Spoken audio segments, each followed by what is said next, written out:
Түбән Яркей авылында биологик чистарту корылмаларын төзү эшләре тамамланды. Билгеле булуынча, моңа кадәр эшләп килгән корылмалар 40 ел дәвамында эксплуатациядә була һәм бик искерә. Территорияда барлыгы 80ләп блокны үз эченә алган производство корпусы, административ бина һәм суны тазарту сыйфатын тикшерүче лаборатория төзелде.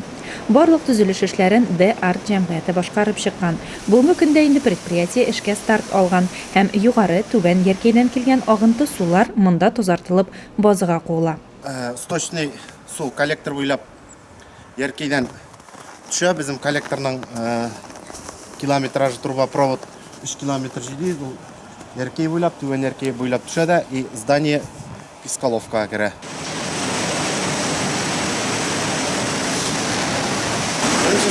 Сточный суларыбыз керә дә, су керә. Су юл кыстагалар 1000 кубометр. Шундан соң торгач, через насос белән очистной сооружениега була.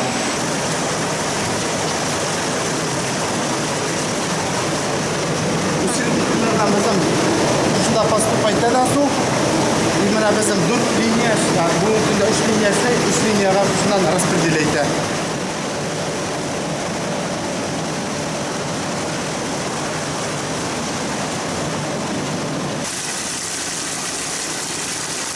Шева менә безнең визуаль система дефондасы стружка. Менә безнең монда ультрафиолет бар. Ультрафиолеттан төшәләр, шуның аркылы шашырада агып китә базыгасына. Тәүлек әйләнәсенә эшләгән предприятиедә эш сменалап оештырылган. Машинист Ойдар Фаязов барлык җиһазларны хезмәтләндерә. Лаборант Марат Музафаров даими рәвештә төрле тикшеренүләр алып бара. Хәзер без карыйбыз, объем ела бу аритмда.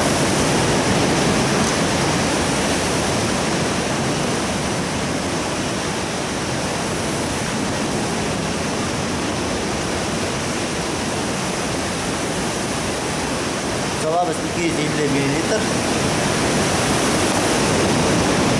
Уябыз таймер 30 минутка. 30 минуттан соң тигәч карашакбыз.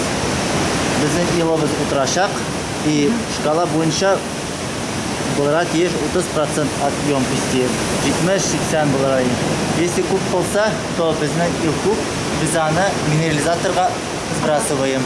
Аз булса, ашабыз кислородны, чтобы алар размножались. Шуны карап торабыз көндә. Көнне бер тапкыр инде. Әйе. Тагы нәрсәләр карайсыз инде? Нәрсәләр тикшерәсез? Тикшерәбез инде.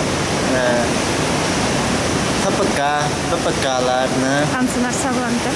Ансы химическое потребление кислорода, биологическое потребление кислорода, ансы лаборатория эшләнә, ансы көнгә бер тапкыр. Дальше, после очистки инде карайбыз взвешенные веществоларны, бүтән нитритларны, фосфатларны, железоларны тикшерәбез. Шуннан соң шул кислородларны клейбез, кайда ашырга, кайда ябырга кирәк, елларны агызыргамы, агызмаскамы, шуларны көндә занимаемся. Водолей җәмгыяте баш инженеры Нияз Мәҗитов белдерүенчә, яңа сафка баскан объектның тулы куәте тәүлегенә 1800 кубометр тәшкил итә.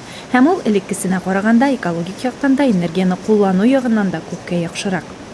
Бүгенге көндә безгә поступать су шул суткасына 1000-1100 төрлечә көненә карап инде. Безнең әле бу менә 4 линия бит инде очистка, безнең әле бүгенге көндә эшләй 300 шул 1100-1200 ләп мощности әле позволяет, шул бер линия пока запас дип торабыз инде. Но дальнейшем Яркей көннән-көн улайна бит инде. Шуңа ансы как резерв запас булып тора. Монда теге яңа технологиялар, очисткалары күп бит инде и теге экологический яклап караганда биоресурсларга, суларга безнең теге анализларын биреп торабыз. Намного лучше инде.